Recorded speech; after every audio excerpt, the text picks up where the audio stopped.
Hello students, I am Suman Sharma from channel Holistic English and Science. And student, आज हम आपकी book first flight का chapter number 10 करेंगे which is the sermon at Banaras. तो सबसे पहले कर लेते हैं what does sermon mean. Sermon means कोई भी रिलीजियस और मोरल लेक्चर और रिलीजियस और मोरल टॉक, और हिंदी में इसका मतलब होता है उपदेश देना। जैसे कोई गुरु अपने डिसाइपल्स को या अपने फॉलोअर्स को कोई भी लेक्चर देता है, उपदेश देता है, उसको हम सरमन बोलते हैं। तो ये जो सरमन था इसको सिटी ऑफ बनारस में दिया गया था, and city of Banaras is actually north Indian states of Uttar Pradesh. इसको हम स्पिरिचुअल कैपिटल ऑफ इंडिया भी बोलते हैं, होली सिटी के नाम से भी इसको जाना जाता है, and it is located at the bank of river Ganga और रिवर गैंजेस। तो बनारस में इस सरमन डिलीवर किया था by the founder of religion Buddhism who is Gautam Buddha. Gautam Buddha के द्वारा ये सरमन दिया गया था बनारस सिटी में अपने फॉलोअर के लिए। तो with this brief background let's begin the chapter. Gautam Buddha 563 BC to 483 BC began life as prince named Siddhartha Gautama in North India. Gautam Buddha का जन्म एक राज परिवार में हुआ था, एक राजा के घर में हुआ था, जिनका नाम रखा गया था सिद्धार्थ गौतमा, और इनका जन्म नॉर्थ इंडिया में हुआ था। At 12 he was sent away for schooling in Hindu sacred scriptures, and 4 years later he returned home to marry a princess. तो 12 साल की उम्र में उनको एक स्कूल में भेज दिया गया स्कूलिंग के लिए, ऐसा स्कूल जहाँ पे हिंदू सेक्रेड स्क्रिप्चर पढ़ाए जाते थे, सिखाए जाते थे। Now what does Hindu sacred scripture means? ये ऐसी बुक्स होती हैं या कलेक्शन ऑफ बुक्स होती हैं जिनको कि हम होली टेक्स्ट के नाम से जानते हैं। जैसे कि हिंदू धर्म में पुराण और वेदा होते हैं, 5 तरह के वेदास होते हैं। तो गौतम बुद्धा के टाइम में स्कूल्स में ये वेदा और पुराना की शिक्षा दी जाती थी। तो हिंदू सेक्रेड स्क्रिप्चर उन्होंने पढ़े, और 4 years later ही return home to marry a princess. 4 सालों के बाद, स्कूल ख़त्म करने के बाद, उन्होंने एक राजकुमारी से शादी कर ली। They had a son and lived for 10 years as befitted royalty. Befitted royalty का मतलब होता है, रॉयल्टी मतलब रॉयल फैमिली। रॉयल फैमिली राजा और रानी से मिलती है, राजकुमार से बनती है। तो बिफिटेड रॉयल्टी का मतलब था क्योंकि वो राजा के घर में पैदा हुए थे, राज परिवार में पैदा हुए थे, तो वो वैसे ही रहते थे राजमहल में जैसे एक राजा रानी को या एक राजकुमार राजकुमारी को रहना चाहिए। तो बिफिटेड रॉयल्टी की तरह उन्होंने 10 साल तक शादी के बाद जीवन व्यतीत किया। At about age of 25 the prince heretofore shielded from the suffering of world। heretofore का मतलब होता है before now, इससे पहले,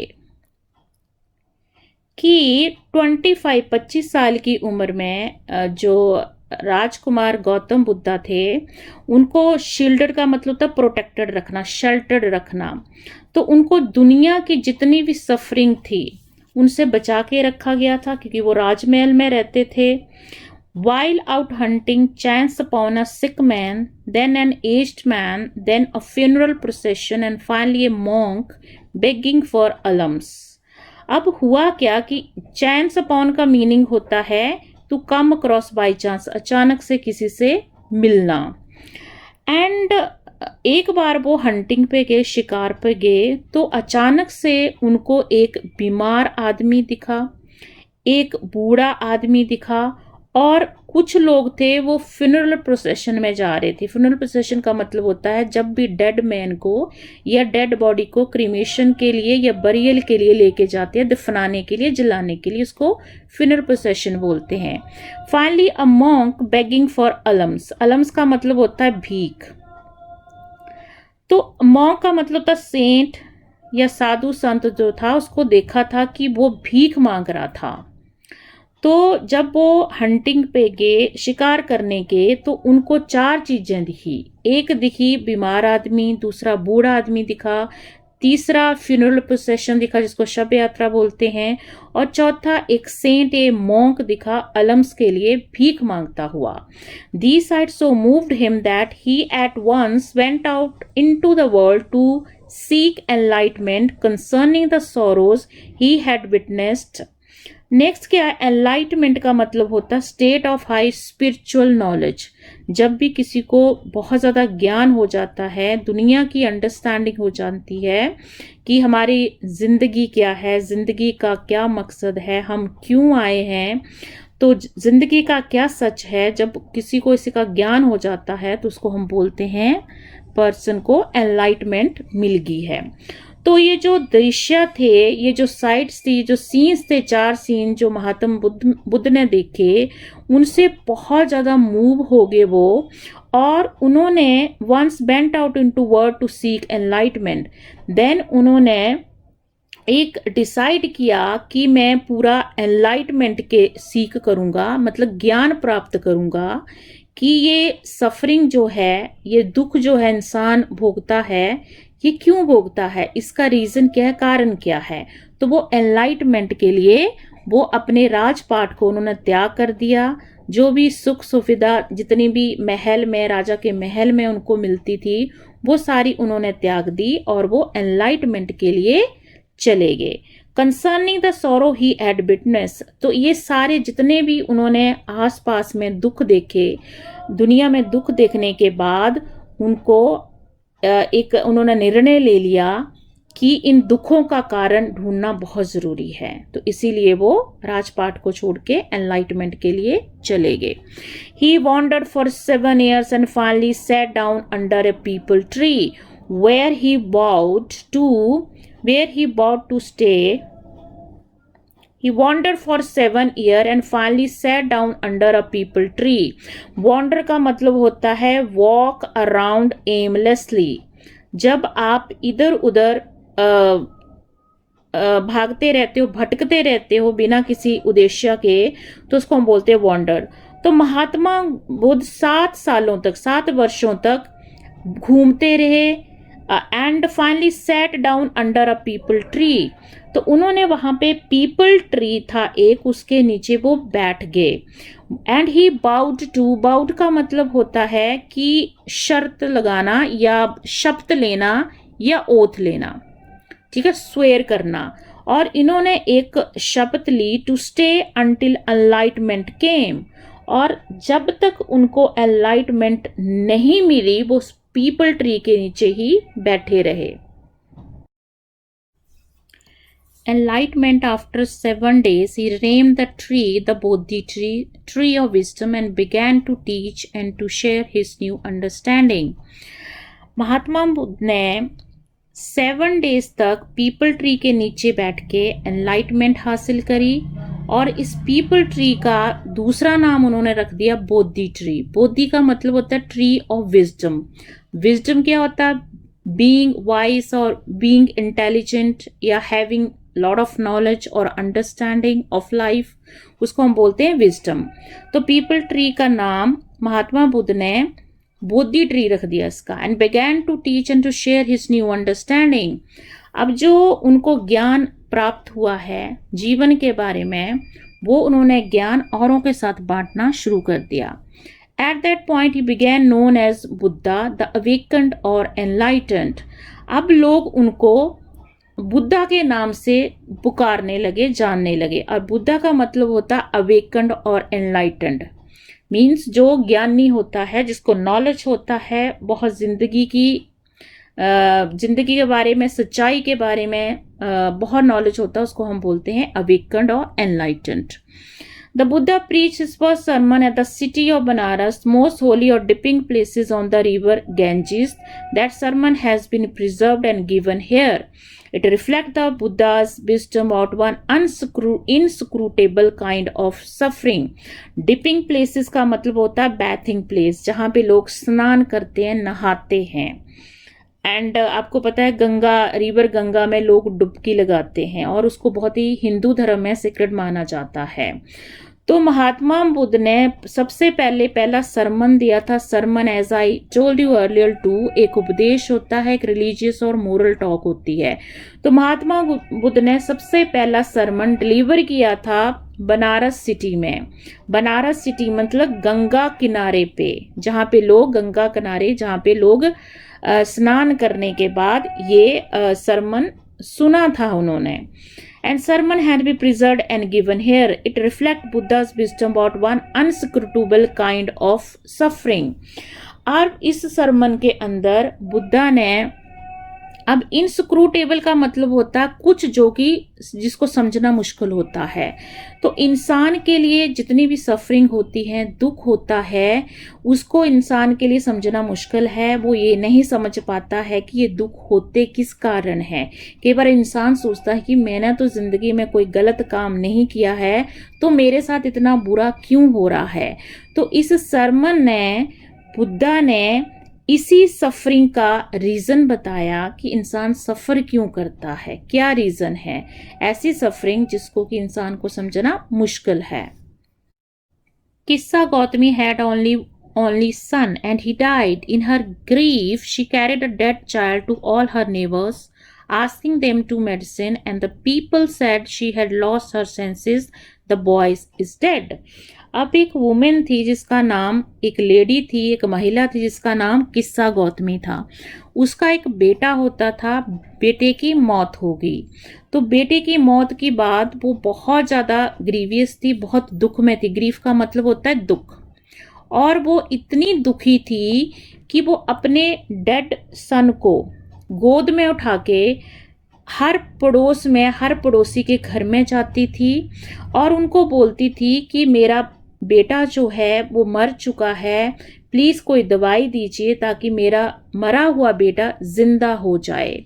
she had lost her senses, the boy is dead. तो लोगों ने कहना शुरू कर दिया कि क्योंकि इसका बेटा मर गया है, वो इतनी दुखी है कि वो पागल हो गई है.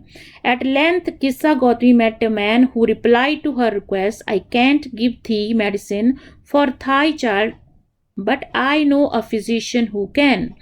अब वो बहुत चलने के बाद, बहुत घरों में जाने के बाद, मेडिसिन मांगने के बाद जब किसी ने मेडिसिन नहीं दी तो वो एक आदमी से मिलती है. वो ये कहता है कि मैं आपको कोई दवाई तो नहीं दे सकता, मैं आपके मरे बच्चे को जिंदा तो नहीं कर सकता, लेकिन मैं तुम्हें, थी का मतलब होता है यू एंड थाई का मतलब होता है योर. तो वो कहता है मैं आपके मरे हुए बच्चे को जिंदा तो नहीं कर सकता, दवाई नहीं दे सकता, लेकिन मैं एक फिजिशियन का मतलब होता है डॉक्टर, कि मैं एक आपको डॉक्टर के बारे में बता सकता हूं जो शायद आपके के लिए कुछ कर सके, आपको कोई दवाई दे सके. And the girl said pray tell me sir who is it, and the man replied go to Sakya Muni the Buddha.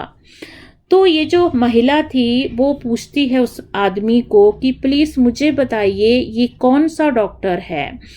The man replied कि उसका नाम है, फिजिशियन डॉक्टर का नाम साक्या मुनि. तो साक्या मुनि बुद्धा का नाम था. किस्सा Gautami repaired to the Buddha and cried, Lord and Master, give me the medicine that will cure my boy. अब किस्सा गौतमी बुद्धा के पास जाती है, जो कि उस आदमी ने बताया था कि बुद्धा के पास जाइए, वो शायद आपके दुख का कोई इलाज कर सके. तो रिपेयर का मतलब होता है वेंट टू, चलेगी. तो किस्सा गौतमी बुद्धा के पास जाती है और वहां पे चिल्ला के रो के कहती है कि प्लीज मुझे कोई दवाई दीजिए जिससे कि मेरा मरा हुआ बेटा जिंदा हो जाए। क्योर का मतलब होता है ट्रीट, जिंदा हो जाए। The Buddha answered, I want a handful of mustard seed, and when the girl in her Joy promised to procure it, the Buddha added, the mustard seed must be taken from a house where no one has lost a child, husband, parent or friend. तो बुद्धा बोलते हैं किस्सा गौतमी को कि एक काम देते हैं करने को कि आप मुझे हैंडफुल ऑफ मस्टर्ड सीड मतलब सरसों के दाने, बीज। कहते हैंडफुल का मतलब होता है ऐसी अमाउंट, इतनी मात्रा जो आपके हाथ में आ सके, आपकी मुट्ठी में आ सके। तो वो गौतम बुद्धा कहते हैं किस्सा गौतमी को कि आप मुझे जाके थोड़े से सरसों के बीज लाके दो।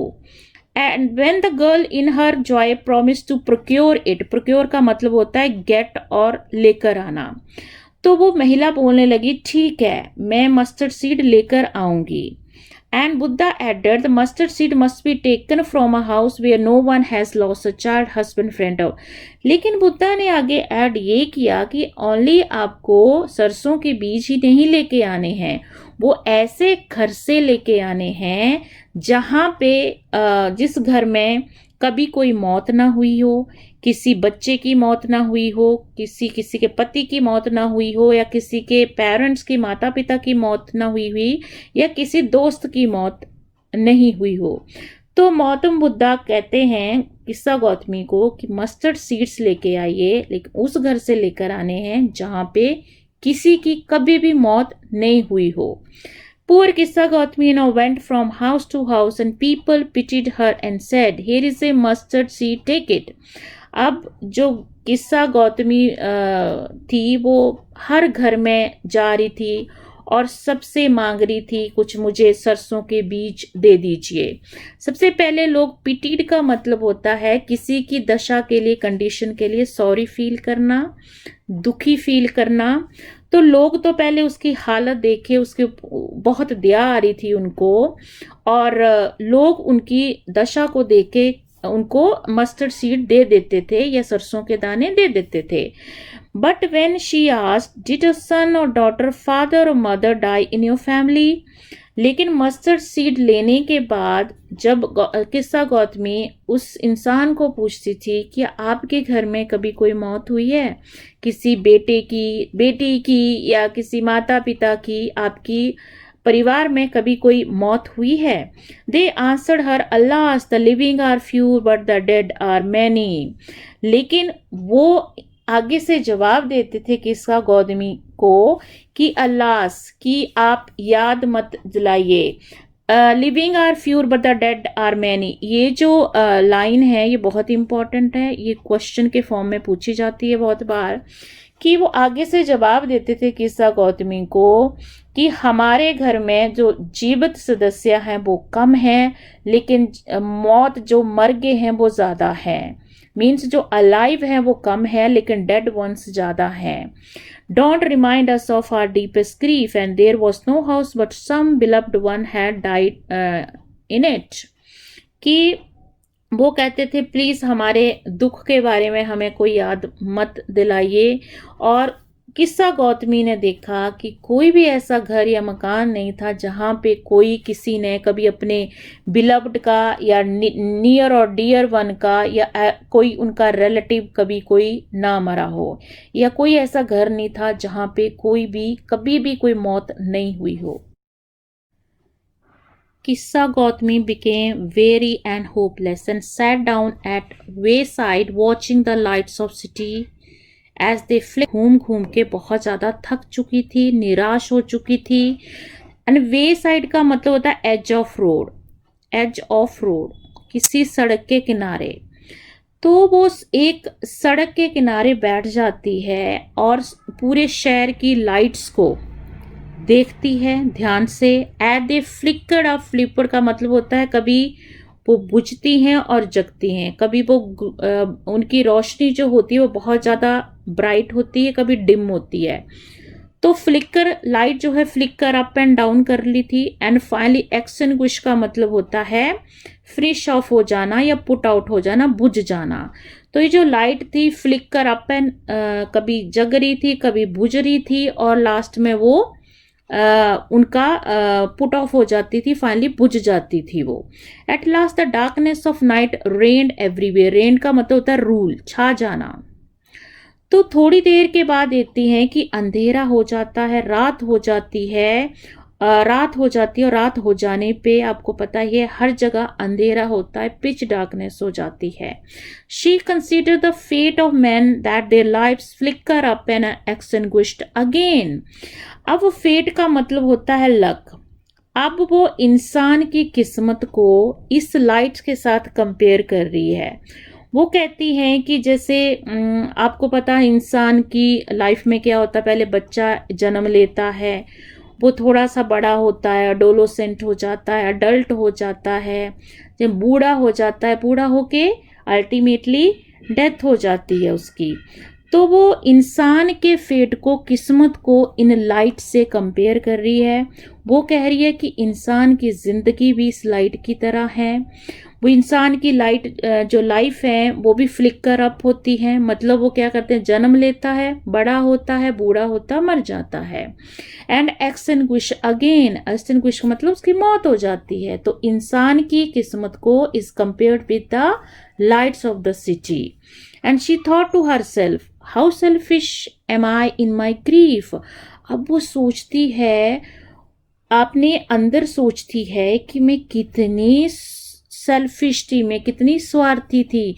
मेरे को मैं अपना ही दुख दिखता था, मैं अपने दुख में बहुत स्वार्थी हो चुकी थी। मुझे किसी का दुख नहीं दिखता था और मुझे ये भी नहीं समझ आता था कि death is common to all, कि डेथ जो होती है, जो मृत्यु होती है, मौत होती है, वो सभी को कॉमनली आती है। जैसे कोई भी इंसान पैदा होता है वो मरता तो जरूर है, हमेशा के लिए यहाँ तो नहीं रह जाता वो पृथ्वी के ऊपर। तो डेथ होती है, जो मृत्यु होती है वो कॉमन होती है, सभी को आनी होती है। हम मृत्यु से बच नहीं सकते। You can't run away from death, it is inevitable. Yet in this valley of desolation there is a path that lead him to immortality who has surrendered all selfishness. Valley of desolation का मतलब होता है area which is filled with deep sorrow, मतलब दुख से भरी हुई जिंदगी। ठीक है। और वो कहती थी कि मैं अपने दुख में, अपने बेटे की मौत पे इतनी दुख में थी, इतनी दुखी थी कि मैं सब कुछ भूल चुकी थी, मैं बहुत सेल्फिश हो गई थी। लेकिन वो कहती है कि there is a path that lead to immortality, कि जो इंसान इस सेल्फिशनेस को भूल जाता है, वो जस्ट ये सोचता है कि जो भी मेरे रिलेटिव हैं, मेरे नियर डियर वन है, बिलव्ड है, उनकी कभी मौत नहीं होगी तो ये इम्पॉसिबल है। तो किस्सा गौतमी इस चीज में थोड़ी सेल्फिश हो गई थी। वो सोच नहीं पा रही थी कि बेटा जो है उसकी डेथ हो गई है, उस दुख के वो उबर के बाहर नहीं आ पा रही थी। लेकिन बाद में सोचने के बाद उसके दिमाग में आया कि जो इंसान सेल्फिशनेस को भूल जाता है वो इमोर्टल हो जाता है। इमोर्टल का मतलब अमर हो जाता है, वो कभी भी मरता नहीं है, वो लोगों के दिल में हमेशा दिमाग में रहता है, वो अमर रहता है। तो कहते लेकिन वही इंसान इमोर्टल हो पाता, अमर हो पाता है जो अपने बारे में नहीं सोचता है, वो सेल्फिशनेस को भूल जाता है। And Buddha said the life of mortal in this world is troubled and brief and combined with pain. अब बुद्धा कहते हैं mortals क्या होता है? mortal those who born to death, मतलब born to die, मतलब mortal का मतलब होता है कि जिसकी मौत होना जरूरी होती है या जिसकी मौत आती ही है, जो मरता ही है। तो life of mortal in this world is troubled, brief and combined with pain, कि बोलते हैं कि किसी भी इंसान की जो लाइफ होती है इस दुनिया में वो बहुत ही दुखों से भरी होती है। दुख को सहन करने के बाद वो मर जाता है, लेकिन ये जो लाइफ होती है बहुत शॉर्ट होती है, छोटी होती है और ये बहुत दुखों से भरी होती है।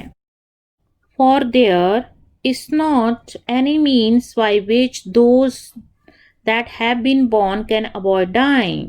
After reaching old age, there is death. Of such a nature are living beings. अब महात्मा बुद्ध किस्सा गौतमी को समझा रहे हैं कि कोई भी इंसान जो पैदा हुआ है, बॉर्न हुआ है, वो कभी भी मौत से नहीं बच सकता। एक दिन उसकी मौत आनी ही है। मौत ही अल्टीमेट एंड होता है जिंदगी का। After reaching old age there is a death. जब भी इंसान बूढ़ा हो जाता है तो अगली स्टेज उसकी आती है, वो होती है मृत्यु की, डेथ हो जाती है उसकी। अब वो कहते हैं कि हमारे इंसानों की, लिविंग बींग्स की जो जिंदगी होती है वो ऐसी होती है, जो पैदा हुआ है वो एक दिन मर जाता है। As ripe fruits are early in danger of falling, so mortal when born are always in danger of falling. अब महात्मा बुद्ध एग्जाम्पल देते हुए, उदाहरण देते हुए समझा रहे हैं किस्सा गौतमी को कि जैसे एक फ्रूट होता है, फल होता है जो राइप होता है, जब वो वृक्ष के ऊपर पक जाता है तो वो गिर जाता है, वो वृक्ष के ऊपर नहीं रहता पकने के बाद। तो जो राइप फ्रूट है उसको कंपेयर किया है ओल्ड एज के साथ, क्योंकि जब इंसान ओल्ड होता तो मर जाता है। जैसे कि एक राइप फ्रूट होता है, पका हुआ फल होता है, वो अल्टीमेटली वृक्ष से टूट के नीचे गिर जाता है, वो उसका एंड होता है। सो मोर्टल जो होते हैं, मोर्टल मीन्स नाशवान, नाशवान या डिस्ट्रक्टिबल, ठीक है। The mortals who born in the danger of death. जो भी इंसान है, पैदा होता है, वो हमेशा एक मौत से घिरा होता है। किसी भी इंसान की मौत कभी भी हो सकती है, किसी भी आयु में या किसी भी उम्र में हो सकती है। As all earthen vessel made by the potter and in being broken, so is the life of mortals. अब गौतम बुद्धा एक और उदाहरण दे रहे हैं कि जैसे कि एक पॉटर होता है, कुम्हार होता है, उसके जो मिट्टी के बनाए हुए बर्तन जब वो टूट जाते हैं, जब वो खत्म हो जाते हैं, तो ये गौतम बुद्धा किस्सा गौतमी को अलग अलग उदाहरण देके समझाने की कोशिश कर रहे हैं कि मृत्यु जो होती है वही हमारी जिंदगी की सच्चाई है, सच है, सत्य है। आप उसको एस्केप नहीं कर सकते, अवॉइड नहीं कर सकते। Both young and adult, both those who are fools, those who are wise, all fall into power of death, all are subject to death. अब महात्मा बुद्धा आगे कह रहे हैं कि कोई भी इंसान, चाहे वो जवान हो, चाहे वो बूढ़ा हो, चाहे वो बेवकूफ हो, चाहे वो बुद्धिमान हो, सभी के सभी जो आखिर में उनकी मृत्यु होती ही होती है। सारे के सारे मृत्यु से घिरे रहते हैं। Means death is common to all, आप डेथ से बच नहीं सकते। Of those who overcome by death depart from life, a father cannot save his son, nor kinsman their relations. Mark, while relative are looking on and lamenting deeply, one by one mortal are carried off. अब गौतम बुद्धा बता रहे हैं कि इंसान जो होता है वो हमेशा ये जब उसकी डेथ हो जाती है तो वो इस पृथ्वी को छोड़ के चला जाता है, वो उसका जीवन खत्म हो जाता है। जैसे वो कंपेयर कर रहे हैं कि जैसे कभी भी एक पिता होता है अपने बेटे को मरने से कभी नहीं रोक सकता, ठीक है। अगर फादर चाहे कि अगर बेटे की मौत होनी है तो वो मौत से बचा सके, नहीं, फादर नहीं कर सकता। किन्समैन का मतलब होता है रिलेटिव, जिसे रिश्तेदार होते हैं, वो कभी भी किसी दूसरे रिश्तेदार को मरने से नहीं रोक सकते। वाई रिलेटिव आर लुकिंग और lamenting deeply, one by one mortal are carried away. Lamenting का मतलब होता है एक्सप्रेशन ऑफ सॉरो, कि जो रिलेटिव होते हैं, वो रिश्तेदार होते हैं, किसी अपने बिलव्ड को या दूसरे रिलेटिव को उनकी मौत पे बहुत ज़्यादा दुख मनाते हैं, बहुत ज़्यादा दुख मनाते हैं। And like a ox that is led to the slaughter, तो वो कहते हैं इंसान की ज़िंदगी वैसे ही होती है जैसे कि ऑक्स एक बैल होता है। स्लॉटर का मतलब होता है बुच्चर, जैसे बुच्चर होता है एक बैल को काट के उसको मार देता है, वैसे ही आप एक डेथ को एक स्लॉटर की तरह ले सकते हैं कि डेथ से हम कभी भी किसी भी अपने नियर डियर या बिलव्ड को मरने से नहीं बचा सकते। So the world is afflicted with death and decay, therefore the wise don't grieve knowing the terms of the word. Afflicted with का मतलब होता है affected by suffering, disease और pain. आपको पता हम इंसान हैं, हमेशा किसी का दुख देख के हम भी दुखी होते हैं। अपने किसी भी फैमिली मेंबर को या किसी भी रिलेटिव को अगर वो दुखी है, किसी की मौत हो जाती है, तो हम उसकी सफरिंग के उसकी डेथ से बहुत ज़्यादा प्रभावित हो जाते हैं और बहुत दुखी हो जाते हैं।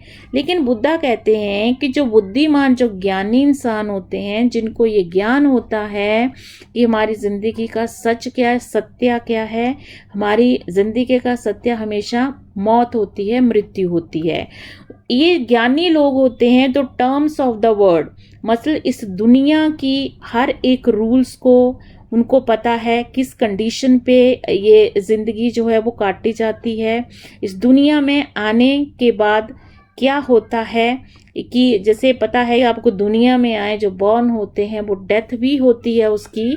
तो महात्मा बुद्धा कह रहे हैं कि जो ज्ञानी इंसान होता है वो किसी भी मृत्यु पे वो कभी भी दुख नहीं मनाता, दुखी नहीं होता है, क्योंकि उसको पता है डेथ जो है वही सच है हमारी जिंदगी का।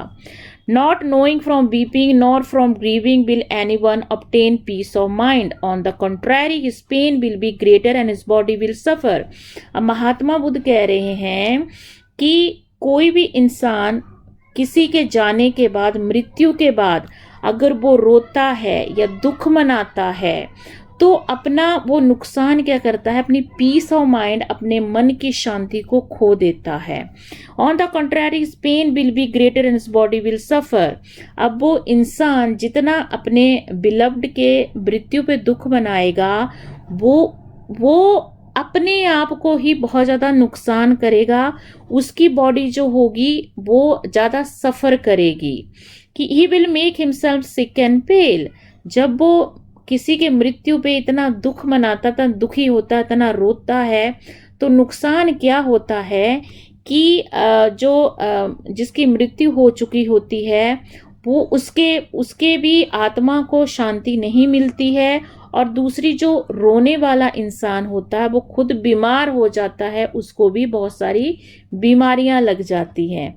तो महात्मा बुद्ध कहना चाहते हैं किसी की मृत्यु के ऊपर इतना ज़्यादा दुख नहीं मनाना चाहिए।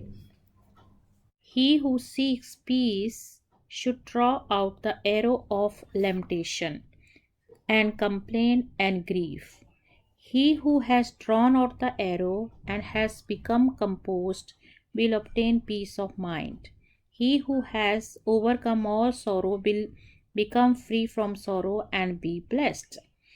First of all, arrow lamentation means expression of sorrow, दुखी होना या दुख मनाना। कंपोज का मीनिंग होता है फीलिंग्स अंडर कंट्रोल, जब आपने अपनी भावनाओं को अपने वश में कर लेते हो। अब महात्मा बुद्ध कह रहे हैं कि जो इंसान पीस हासिल करना चाहता है, ज़िंदगी में शांति चाहता है, तो उसको दुख मनाना, कंप्लेन करना या दुखी होना, उसको वो अपने वश में कर लेना चाहिए। मीन्स अगर कोई इंसान ज़िंदगी में शांति चाहता है तो उसको दुख मनाना, दुखी होना या कंप्लेन करना उससे थोड़ा सा उसको वश में कर लेना चाहिए। He who has drawn out the arrow and has become composed will obtain peace of mind. आगे बुद्धा कह रहे हैं कि ऐसा इंसान जिसने अपनी भावनाओं को कंट्रोल में कर लिया है, या जिसने दुखी होना बंद कर दिया, कंप्लेन होना बंद कर दिया है, या दुख मनाना कम कर दिया है या बंद कर दिया है, वो कंपोज हो जाता है, अपनी फीलिंग्स को वो कंट्रोल में कर सकता है, वश में कर सकता है। एंड जिस इंसान की फीलिंग्स कंट्रोल में आ जाती हैं वही पीस ऑफ माइंड को हासिल कर लेता है, प्राप्त कर लेता है, ज़िंदगी में मन की शांति पा जाता है। He who has overcome all sorrow will become free from sorrow and be blessed. आगे महात्मा बुद्ध कह रहे हैं कि जिसने अपने दुखों पे,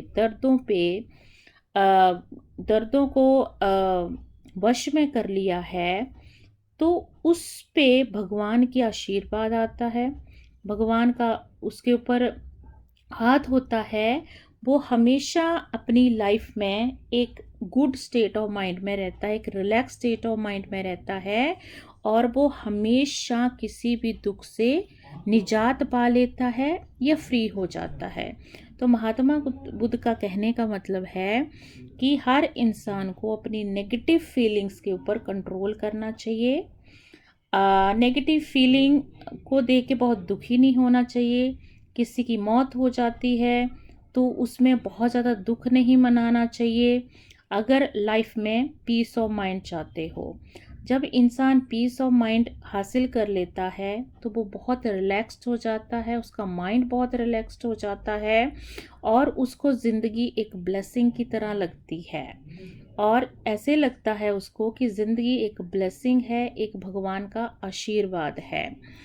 तो स्टूडेंट, ये था sermon of Gautam Buddha which was delivered at city Banaras, and here we are done with the chapter. And this chapter was taken from source Betty Renshaw, Value and Voices of College Edition 1975.